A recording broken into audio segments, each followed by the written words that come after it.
At 1 p.m. on an ordinary afternoon, the mountain above Pompeii tore itself open, and somewhere between 1,500 and 2,000 people who had every chance to leave decided instead to stay. This isn't just the story of an eruption, it's the story of a city that watched the warning signs for days and talked itself out of being afraid. Most people think Pompeii was caught completely off guard, that Vesuvius exploded out of a clear blue sky with zero warning. But the truth is stranger and more unsettling than that. Pompeii had warnings, plural. For days, maybe longer, the ground had been trembling, wells were running dry, and almost nobody connected the dots. Because as far as anyone in that city knew, they weren't living next to a volcano at all. By the end of this video, you'll understand the actual hour-by-hour collapse of a Roman city. And more importantly, you'll understand the psychological trap that convinced thousands of intelligent, rational people to remain in the one place that was about to kill them.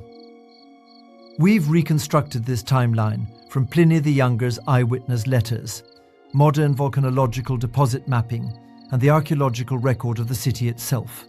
So let's go there. Here's the thing nobody tells you about Pompeii in the summer of 79 AD. The locals didn't think Vesuvius was a volcano.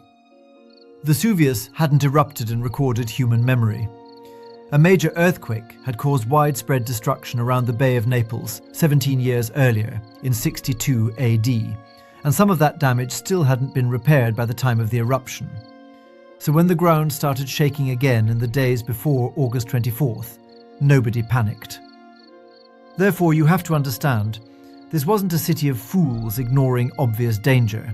This was a city of people pattern matching against the only data they had.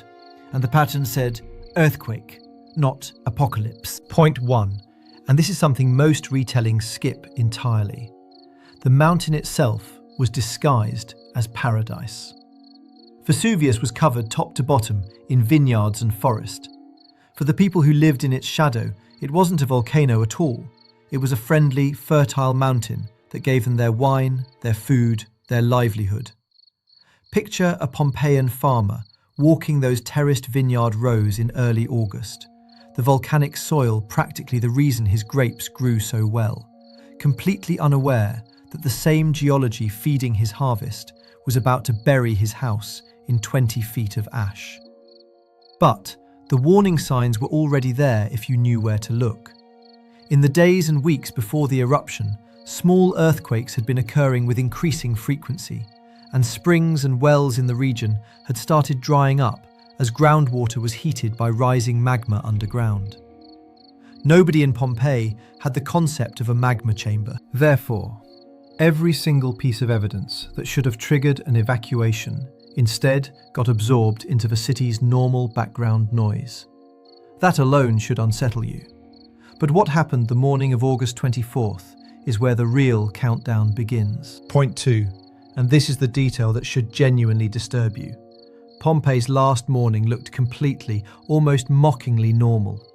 Bread was baking, shops were open, the streets bustled with daily commerce, the forums echoed with public debates, and homes resonated with ordinary family life. There was no siren, no official warning, no moment where someone in a toga ran through the forum yelling that the world was ending. But, at around noon, in what Pliny the Younger described as the 7th hour after sunrise, his mother pointed across the Bay of Naples and told his uncle, the fleet commander Pliny the Elder, that a cloud of unusual size and shape was rising over the mountain. That uncle was watching from Misenum, over 20 miles away, across open water. Therefore, think about what that means for the people standing 6 miles closer, directly underneath it. If the cloud was already alarming from 20 miles out, what was it like to be standing at its base? This is where most documentaries cut to spectacle.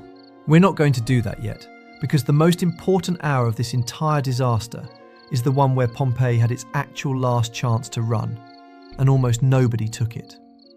By midday, the eruption had intensified into a towering column that Pliny described as resembling an umbrella pine, what volcanologists now call the Plinian phase, a sustained column of pumice and ash driven by high-altitude winds directly toward Pompeii.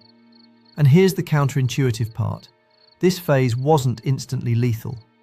Around 2 p.m., Pompeii began experiencing ash and white pumice fall, accumulating at 10 to 15 centimeters per hour, survivable at first if you got moving immediately.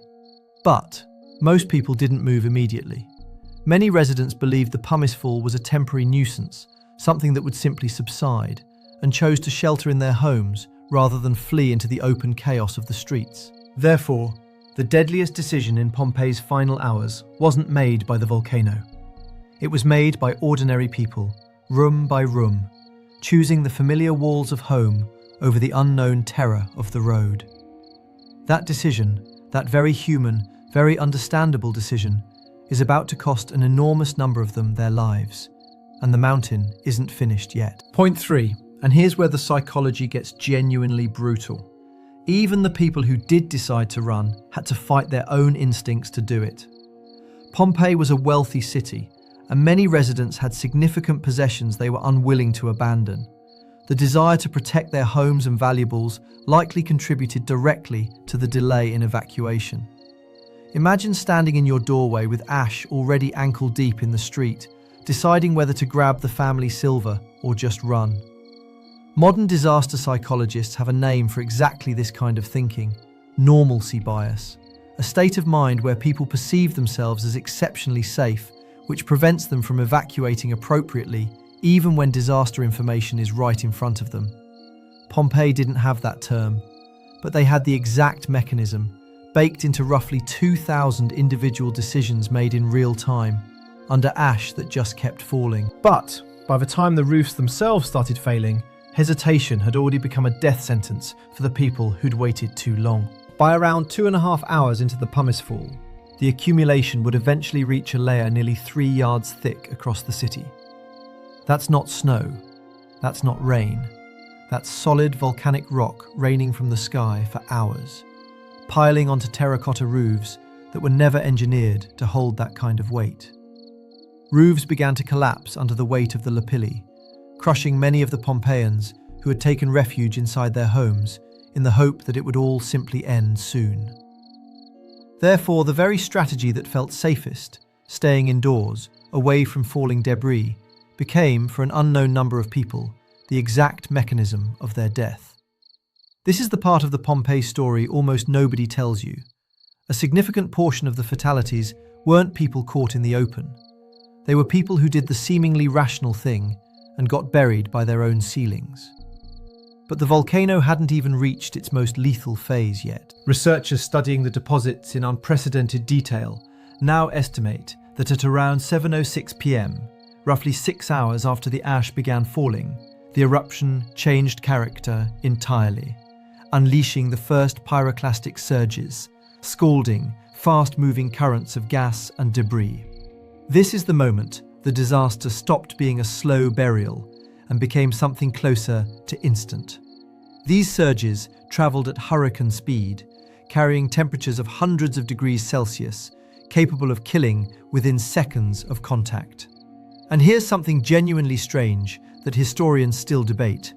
Cassius Dio, writing decades later, recorded reports of giants wandering the landscape during the eruption, likely, modern researchers believe, hallucinations triggered by volcanic gas exposure on people still trapped in the open. These pyroclastic currents kept coming through the night, occurring roughly every 80 minutes, with the disaster reaching its absolute peak at daybreak the following morning, when the eruptive column itself finally collapsed. Therefore, the people who survived the first 6 hours of falling pumice still had to survive an entire night of recurring, near-hourly waves of superheated gas, in total darkness, with no way to know which wave would be the one that reached them. Here's your final reframe, and it's the one that should genuinely stay with you. It's easy to fixate on the dead, especially the haunting plaster cast that made Pompeii famous.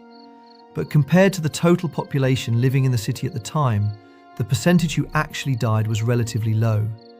Most people did eventually get out. The ones we remember, the ones frozen in those plaster casts, curled up in doorways and basements, are not the average story. They're the minority who waited one decision too long. Therefore, the real horror of Pompeii was never that escape was impossible. It's that for roughly 2,000 people, ordinary human psychology, the same instincts that tell you to protect your home, to assume tomorrow will look like today, to wait just one more hour before deciding, turned a survivable disaster into a tomb. Vesuvius didn't bury Pompeii in a single moment. It buried Pompeii one delayed decision at a time, layer by layer, for 18 straight hours. And the city's last lesson, sealed in ash for nearly 2,000 years, is that the most dangerous words in any disaster were never, "This is the end." They were, "It'll probably stop soon."